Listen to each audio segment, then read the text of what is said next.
Kerjaan kita intinya cuma narik iuran uang keamanan. Dari pedagang kaki lima, warung, toko, atau tempat makan di wilayah yang dipegang Bang Edi. Kita nggak gajian, tapi kita dapat bagian dari uang yang kita tarik setiap hari. Kita satu tim, satu komando. Persoalan tim, persoalan kita semua. Kita siap diajak damai. Kalau harus perang, kita juga siap buat perang. Gimana?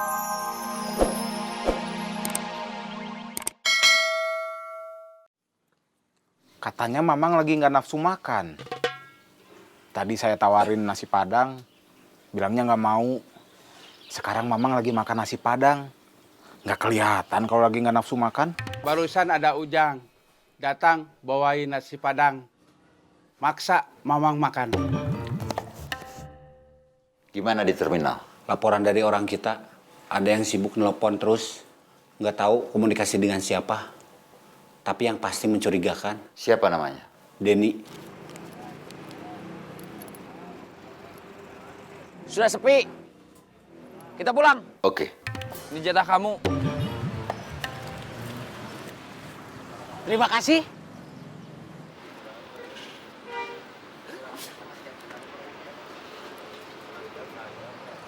Jadi, tidur di warung biaya. Jadi? Berarti hidup kamu bisa tenang. Gak perlu pulang. Gak perlu takut dicegat orang. Iya. Terus, besok ganti baju. Oh, iya ya.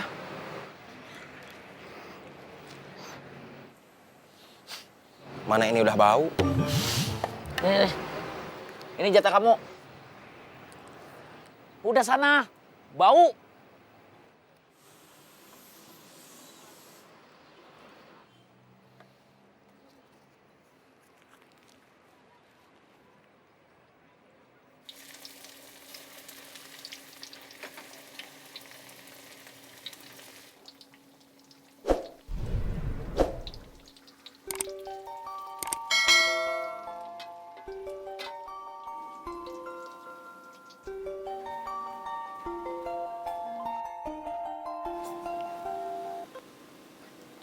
Ya, Den. Mak di rumah? Iya. Mak mau dibawain buah-buahan nggak? Buah-buahan apa? Terserah emak. Sebelum pulang, Denny mau mampir ke tukang buah. Terserah kamu aja. Jeruk aja ya, Mak? Iya.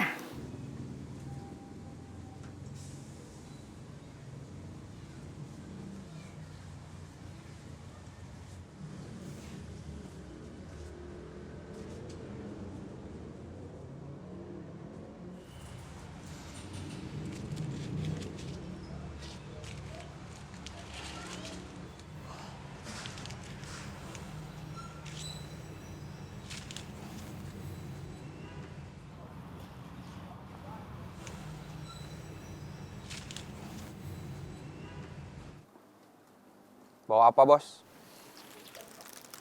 Jeruk? Boleh buat saya? Boleh.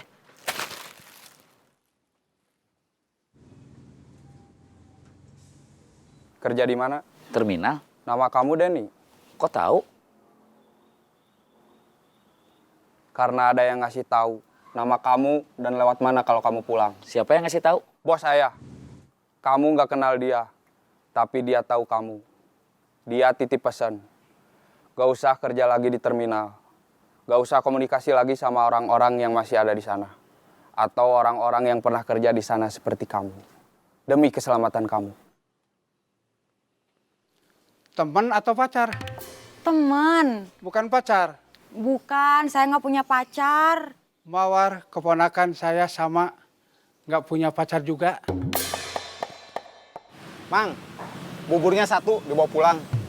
Udah masih pagi udah ngomongin soal pacar. Memangnya kalau mau ngomongin soal pacar harus sudah agak siang? Bukan gitu juga. Kalau pagi kan masih banyak yang lain. Kegiatan lain, keperluan lain. Misalnya, Om Pipit senam. Saya mau berangkat kerja. Oh iya ya, baiklah kalau begini. Kok baiklah kalau begini? Baiklah kalau begitu. Maksud saya itu. Ya udah, saya berangkat dulu. Ya, dadah. Dadah. Sebelum sarapan, ngelamun. Habis sarapan, ngelamun lagi. Duduk. Cerita ke emak, ada apa? Ami resign. Berhenti kerja di kafe dipaksa bos Saeb. Sekarang Ami benar-benar jadi anak buah bos Saeb. Ami terjebak. Awalnya masuk kelompok bos Saeb cuma buat jadi mata-mata Pak Junaedi. Terus ketahuan bos Saeb. Ami seperti kita dulu. Kalau nggak nurut sama bos Saeb, fotonya bakal dicetak. Terus diperbanyak. Ada tulisan di bawahnya. Awas copet. Terus mau dipasang di mana-mana. Kalau kamu bosan kerja di terminal, terus kamu mau kerja di mana?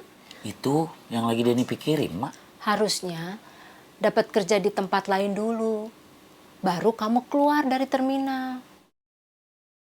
Tasik, tasik, tasik. Semarang, Semarang, Semarang. Cirayam, Cirayam, Cirayam. Kalapa! Cirayam. Kalapa, kalapa, kalapa. Kalau Denny nggak keluar dulu, Denny nggak bisa pergi kemana-mana. Nggak bisa nyari kerja di tempat lain. Oh gitu. Iya, makanya Pak Junaedi mau mengaktifkan lagi ABC versi aksi berantas copet. Kita bergerak lagi, tujuan utamanya menyelamatkan Ami. Siap. Siap, gerak. Kencang kanan, gerak. Tegak, gerak. Berhitung mulai. 1, 2, 3. Hormat, gerak. Tegak, gerak. Istirahat di tempat, gerak. Hey Angels. Hai, Bos. Langkah selanjutnya, kita menunggu arahan Pak Junaedi. Siap. Ketika kita lahir, beberapa hal, mau tidak mau, kita akan ikut orang tua kita. Suku bangsa ikut orang tua. Agama juga ikut orang tua. Meskipun setelah dewasa ada yang tidak betah, kemudian pindah. Tapi cita-cita tidak. Cita-cita itu semau kita. Meskipun misalnya ada tentara yang anaknya diharapkan jadi tentara juga. Tapi sejatinya cita-cita itu terserah kita. Adalah salah ketika seorang guru mengatakan, gantungkan cita-citamu setinggi langit. Langit kan tinggi sekali. Bagaimana cara meraihnya? Pakai pesawat pun kita tidak bisa. Kalau kita naik pesawat, apakah boleh kita membuka pintu atau jendela untuk meraih cita-cita? Tentu tidak. Bisa marah nanti pilotnya. Harusnya, gantungkan cita-cita setinggi langit-langit. Langit-langit rumah kita paling tingginya 4 meter. Gak usah naik pesawat. Ambil aja kursi. Kita naik ke atas kursi, lalu kita raih cita-cita yang kita gantungkan di sana. Angels, Yes, Bos. meskipun cita-cita kita digantungkan di langit-langit, bukan di langit. Tapi terkadang kita tidak bisa menjangkaunya juga. Karena kita tidak punya kursi. Apalagi tangga. Maka jadilah kita pengangguran.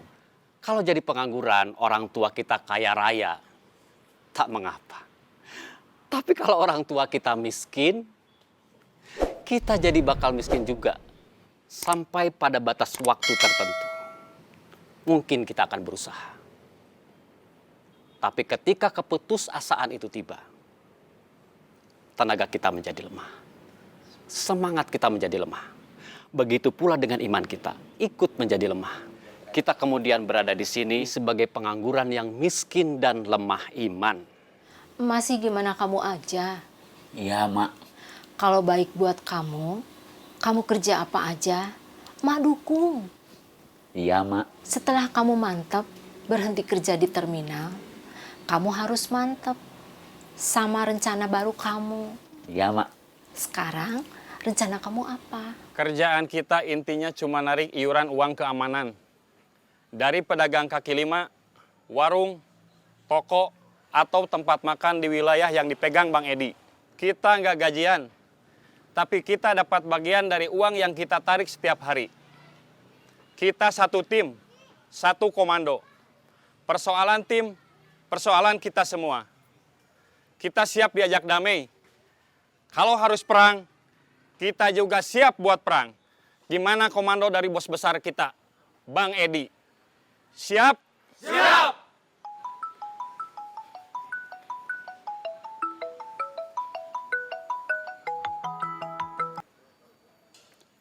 Halo, Langsung pecah tim. Bergerak sesuai tugas pokok mereka. Sambil nunggu komando nyerang pasar. siap.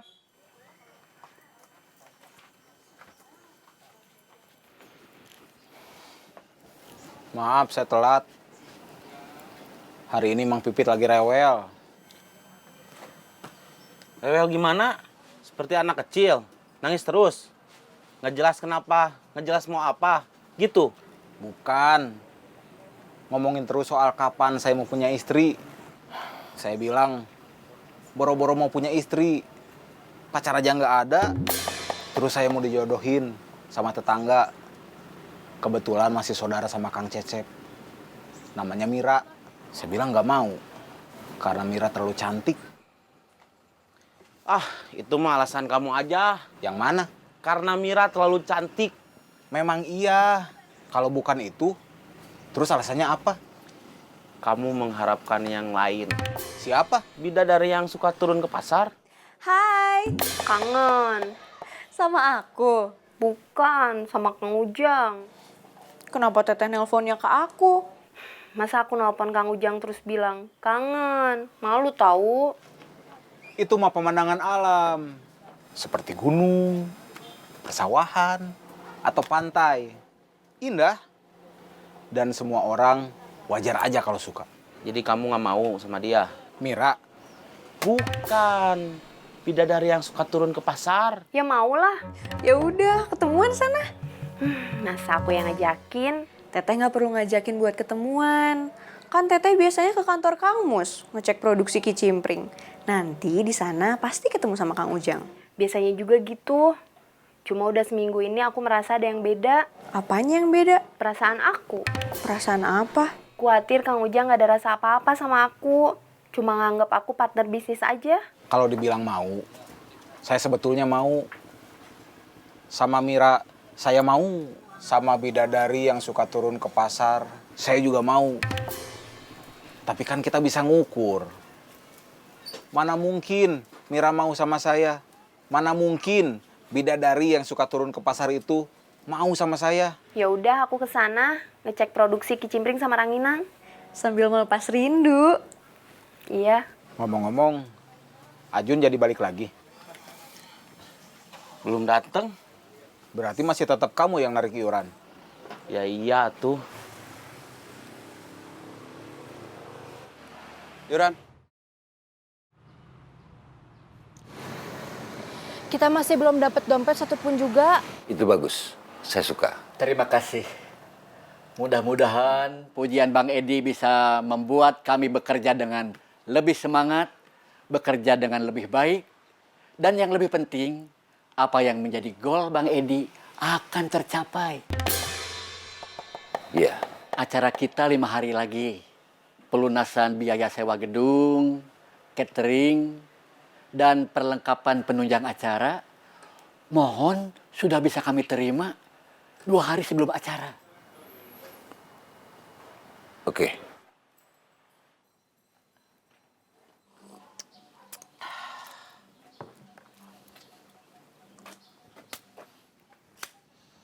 Apa kabar? Kacau. kopi? Iya. Kopi satu lagi.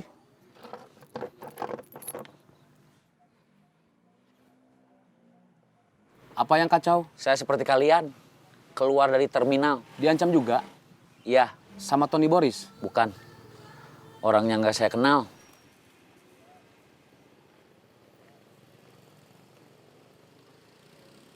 Salah seorang ngomong ke saya, kalau dia disuruh sama bosnya. Kamu nggak kenal dia, tapi dia tahu kamu.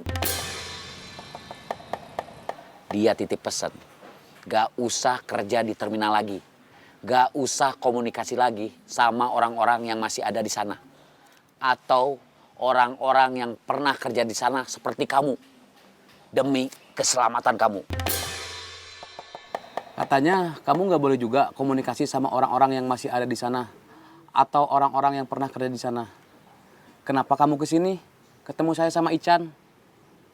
Biarin aja. Mereka pasti nggak bakal tahu. Lagi pula, saya kesini tujuannya bukan buat ngomongin terminal. Katanya kamu mau kerja di pabrik tekstil di Majalaya. Saya mau ikut. Nggak jadi. Kata saudara saya, kalau mau diterima kerja di sana, saya harus nyogok staf SDM. Saya nggak mau. Kerja kan harusnya dibayar. Bukannya malah disuruh bayar. Standby lagi dekat terminal. Siap. Terima kasih. Sama-sama. Kamu balik lagi kerja ikut saudara, jual beli beras. Iya, Ada lowongan buat saya nggak? saya aja kerjanya nggak menentu. Cuman sewaktu, cuman ngambil beras dari Cianjur, terus dibawa ke Bandung.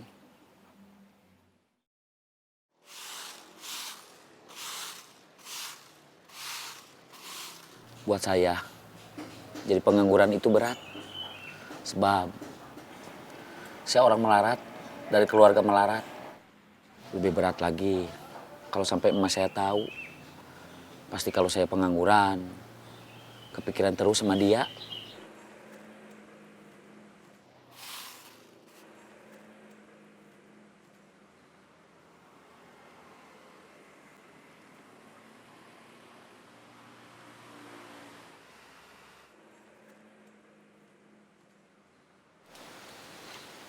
Saya anak laki-laki. Anak satu-satunya. Cuma semata wayang. Satu-satunya teman emas saya. Numpahin kasih sayang. Tapi saya bisanya cuma jadi pikiran dia aja. Anak saya udah lama nganggur, nyari sendiri nggak bisa. Mau dititipin, nggak tahu mau dititipin sama siapa. Kok anak Uce gimana? Anak saya baru keluar kerja. Sekarang lagi cari-cari kerjaan baru. Mudah-mudahan ada rezekinya, dapat kerjaan baru.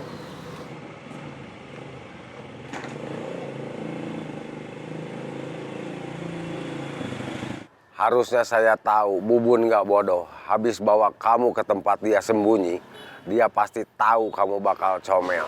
Jadi, waktu saya ke sana, Bubun sudah nggak ada. Dia juga udah lama gak muncul di terminal. Terminal sementara dipegang Kang Reno. Posisi di mana, Bos? Di jalan. Masih nginep di hotel yang waktu itu? Gak ada tempat yang aman buat saya tinggal lebih dari 24 jam. Kalau Bos Bubun gak muncul-muncul, kenapa nggak si Kang Reno aja yang disikat? Urusan sama Bubun bukan cuma urusan uang. Dia sudah ingkar janji sama saya. Dia berani main-main sama saya. Dia sudah berani terang-terangan melawan saya. Bayar orang buat ngebantai anak buah saya. Dia harus merasakan akibatnya. Kang Darman gak akan memaafkan saya. Saya juga gak bisa tunduk. Pilihan satu-satunya adalah saya melawan. Oke. Gimana kabar di terminal? Denny keluar. Kang Cecep apa kabar? Baik. Lama ya kita nggak ketemu. Kemana aja tuh? Apalagi kesibukan aku kalau bukan urusan marketing sama promosi. Oh iya. Tapi kan biasanya juga sempet aja kalau mau kesini mah. Iya sih. Kang Ujang belum datang? Belum. Barusan juga Kang Mus nanyain. Kang Ujang kemana? Gak ada kabar? Ada. Barusan saya nelpon. Lagi ke apotik. Beli obat. Obat apa? Obat turun panas. Buat Kang Ujang sendiri atau buat siapa? Buat anaknya yang kecil. Buat anaknya yang kecil? Iya. Memang anaknya berapa? 2. Aku mau duduk. Sudah nanya, Ujang di mana? Sudah, Kang. Tadi mah lagi mau ke apotik, mau beli obat turun panas buat anaknya. Katanya dari tadi malam demam sama rewel. Ujang nggak bilang mau kesini atau enggak. Saya juga jadi nggak enak kalau nanya ke dia mau kesini atau enggak. Takut ganggu, soalnya pikiran Ujang lagi ke anaknya. Yang sakit anaknya yang mana? Yang besar atau yang kecil? Anak si Ujang ada 2 kan? 10 bang, termasuk saya. Siap tempur semua. Menunggu perintah bang. Tadi Serena kesini bilangnya ada apa? Saya belum sempat nanya Serena. Tadi baru Serena yang sempat nanya ke saya. Dia nanya apa? Kang Cecep, apa kabar? Terus saya jawab, baik.